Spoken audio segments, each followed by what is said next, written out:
Anda masih di Sportcast Nusantara TV. Ya, tadi soal kekuatan, tapi juga ada soal kelemahan. Dengan waktu Januari, Februari, Maret, 3 bulan. 3 bulan nih Bung Ropan. Tentunya ada kelemahan di sini, pengenalan Coach JH terhadap pemain-pemain nasional. Baik itu lokal maupun diaspora. Ini juga salah satu kelemahan bukan? Iya, karena kan mepet kalau bisa bicara dengan FIFA Series. Ya. Bukan 3 bulan malah. Dia kan belum bekerja apa-apa sampai sekarang. Ini sudah pertengahan Januari loh. Iya. Iya kan? Iya. Berarti cuma 2,5 bulan. Apakah dia akan 2,5 bulan? Bisa saja cuma 2 bulan. Iya. Cuma 2 bulan untuk bisa mempersiapkan diri. Ya tapi suatu keuntungan buat kita bahwa kita menjadi tuan rumah. Itu aja kan. Ya, tapi kalau untuk pengenalan ya belum begitu banyak mengenal pemain-pemain kita, terutama pemain-pemain lokal. Itu yang harus dilakukan oleh Coach JH. Dia harus mungkin berkeliling ke klub-klub itu, pertandingan-pertandingan di Liga Super untuk bisa melihat pemain-pemain yang dia inginkan atau pemain-pemain nasional yang ada di setiap klub, termasuk mungkin dia ke Maluku, ya, untuk bisa berbicara dengan pemain-pemain, dengan Sayuri Basudara misalnya, Ya. dengan coach, dia harus bisa melihat sini. Nah itu kan tugas-tugas dia. Tapi apakah dalam 2 bulan ini untuk bisa mendapatkan pemain yang bagus itu bisa menuju ke FIFA Series? Paling tidak dia akan memanfaatkan pemain yang ada dulu, yang sudah ada di database juga.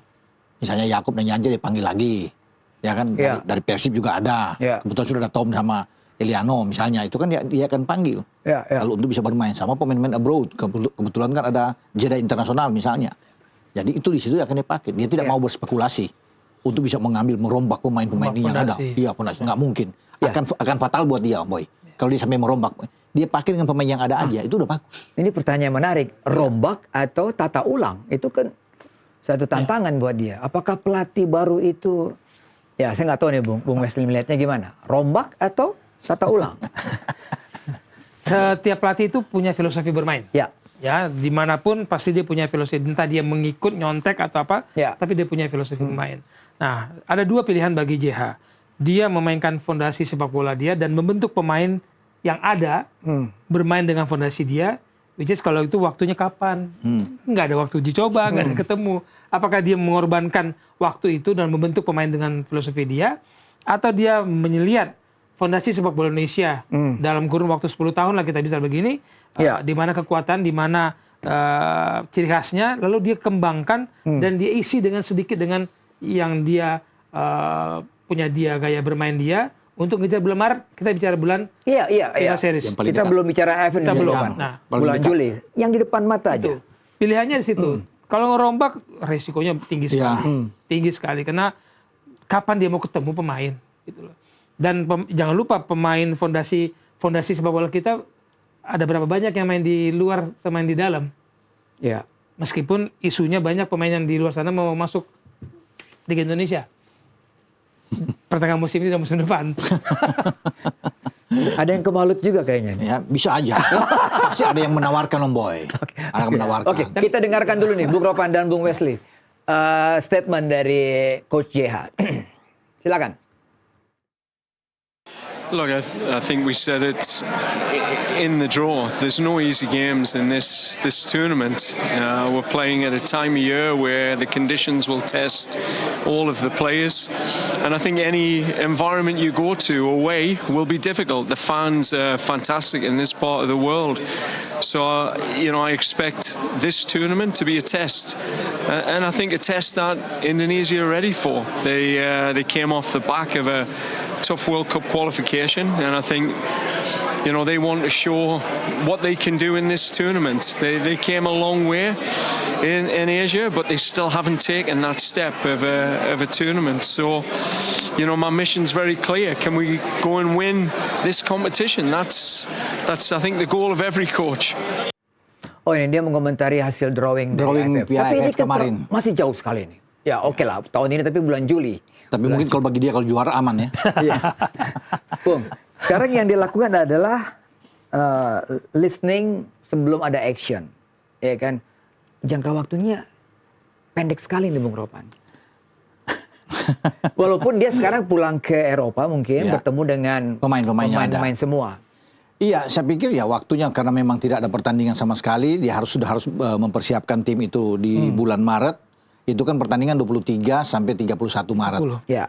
Artinya dia bisa mengumpulkan pemain-pemain itu, dan saya pikir sebagai pelatih yang profesional dan dia tahu dia akan belajar banyak dengan pertandingan-pertandingan yang sudah dilakukan oleh pemain-pemain Indonesia baik di zaman STY sampai di zaman PK untuk melihat siapa-siapa pemain yang dia akan pakai nantinya di FIFA Series. Jadi sudah berhubungan terutama dengan Kapten Jai Izes, udah banyak berbicara dengan pemain-pemain top, kan dia udah bilang ada banyak pemain-pemain kunci yang sudah berbicara. Ya, dan pasti dia akan akhir bulan ini konon kabarnya dia akan ke Eropa lagi. Iya. Akan mengunjungi pemain-pemain itu, melihat mereka bermain. Iya. Ya, bahkan ada juga keinginan bagi dia untuk mendapatkan pemain-pemain diaspora untuk dia ambil ketika dia menjadi pelatih tim nasional Indonesia, Boy. Jadi itu tugas dia di akhir Januari sama mungkin awal Februari. Ya, lebih mendekatkan diri. Mungkin dia akan berbicara banyak ya dengan kapten, dengan kira-kira masalah kalian apa, bagaimana. Jadi ya tukar pikiran lah dengan seorang coach JH. Bung Wes, kita bicara opportunities. Pasti ada sesuatu yang benefit buat dia. Ya dong. Setelah kita baca strength dan juga bicara weakness. Nah, squad yang sudah jadi lah ya, itu kan sesuatu yang positif buat dia. Itulah yang tidak perlu merombak. Itulah menurut saya salah satu alasan dia mau menerima, karena apa? Dia sudah melihat fondasinya, sudah melihat kerangka yang dibentuk dalam 10 tahun terakhir dengan pemain-pemain yang menurut dia mungkin bisa memainkan gaya bermain sesuai dengan yang dia inginkan. Ya. Jadi kalau ketika dia sudah mengatakan dia research dari tim kita U17, berarti kan dia punya kemauan dan dia yakin bahwa saya datang tidak untuk bunuh diri dan merusak karir. Betul. Nah, pasti ada sebuah opportunity yang menurut dia CV saya akan semakin bagus nih. Kalau saya berhasil membawa tim ini. Pertama, ketika dia berhasil bulan Juli nanti juara AFF misalkan gitu. Ya. Yang terselamatkan itu bukan hanya JH. Pak Erik terselamatkan. Sudah gagal Piala Dunia, gagal SEA Games. Pak Erik goyang. Ini Pak Erik diselamatkan dengan juara SEA Games. Lalu nanti kalau setelah kita berhasil di Asia, kan CV-nya bagus lagi nih. Kenapa? Fondasinya bukan fondasi Asia Tenggara lagi. Tim yang dia miliki saat ini yang terusan dari STY dan JK ini kan tim kelasnya Asia sudah. Bu Rovan, kalau dikaitkan dengan kontrak 2 tahun ini adalah penentuan dong, sebelum tambah plus 2 nanti dong. Iya. Ya kan? Jadi 2 tahun itu akan dihitung sejak dia Januari ini sampai nantinya dievaluasi usai Piala Asia di Arab. Ya, itu akan bermain di Januari dan Februari 2027. Kalau saya bisa tarik, bukan 2 tahun, bahkan pertarungan dia itu ada di 2026, Boy. 1 tahun saja, ya kan? Jadi bukan ujuk-ujuk hanya dinilai di situ, tapi bagaimana progres dia selama dia menukangi Indonesia selama 2026. Kalau di FIFA Series bagus, ya di FIFA Matchday Juni, karena ada FIFA Matchday Juni sebelum ke AFF. 1 sampai 9 Juni ada pertandingan, itu kan juga berpengaruh terhadap peringkat poin kita di FIFA. Baru masuk ke Asian Cup di Juli sampai di Agustus. Oke, berarti satu lagi opportunity atau keuntungan yang dia miliki adalah dia dijamin bahwa tidak akan di-cut di tengah jalan. Iya, apapun yang kan terjadi. Ada kontraknya, itu ada kan sesuatu yang terjadi. Membuat dia semakin percaya diri. Iya dong, semakin jadi mau bisa-bisa tidak di tengah jalan tiba-tiba kemudian muncul pemecatan. Artinya dia sudah aman, sampai 2027 ini aman. Itu kan ucapan federasi di rezim yang sekarang. Kalau berganti rezim masih berlaku ucapan itu. 2027. Komit dong kita, komit dong. Makanya saya bilang, komitmen itu berlaku untuk dua belah pihak. Jangan hanya menuntut dia berkomit untuk bangun sepak Indonesia berkeluarganya, federasi nggak komitmen dengan janjinya. Jangan sampai. Cuma saya pikir, kalau dia berhasil yang kita bilang tadi ya, di AFF dia berhasil, di FIFA Series berhasil, saya pikir evaluasi yang ada di bulan Januari, Februari itu tidak akan berpengaruh terus dia. Dia akan diperpanjang terus kecuali pergantian rezim itu. Kalau bukan Pak Erik lagi, siapapun yang akan jadi bisa saja sesuai dengan pengurus. Tapi kalau dia sukses menaikkan peringkat kita jauh bahkan bisa menembus 100 besar, dia tidak mungkin akan dipecat. Rezim apapun yang berganti ya. Katakan bukan Pak Erik, yang orang lain. Bagus. Masyarakat juga akan nilai kan bahwa dia bagus. Trofi pertama dari 30 tahun AFF, walaupun itu orang bilang Piala Ciki. Tetapi kita dapat setelah 6 kali kita gagal. Iya kan? Tidak bisa mendapatkan itu. Dan dia bisa, kalau ini kan bicara kalau dia bisa melakukan itu dengan baik. FIFA Series bagus semua pertandingan gitu. Satu lagi yang dia katakan di jumpa pers, bahwa ini opportunities, kekuatan kita. Punya kompetisi, punya pemain yang potensial, dan punya fans. Gimana? Kan dia omong itu. Salah satu kemudahan kita, kalau misalnya dibandingkan beberapa negara yang bisa tampil di Piala Dunia, negara Afrika, tapi punya kompetisinya, belum tentu bagus. Belum tentu stabil seperti kompetisi kita. Kita termasuk stabil loh. Jarang sekali sekarang jadwal berubah.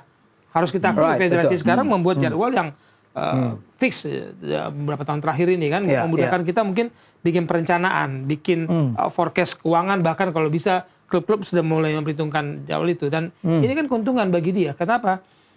Ujung-ujungnya muaranya kan adalah timnas, kompetisi yang bagus harusnya melahirkan pemain yang bagus, pemain yang bagus memperkuat tim nasional untuk bisa berprestasi dan berbicara banyak.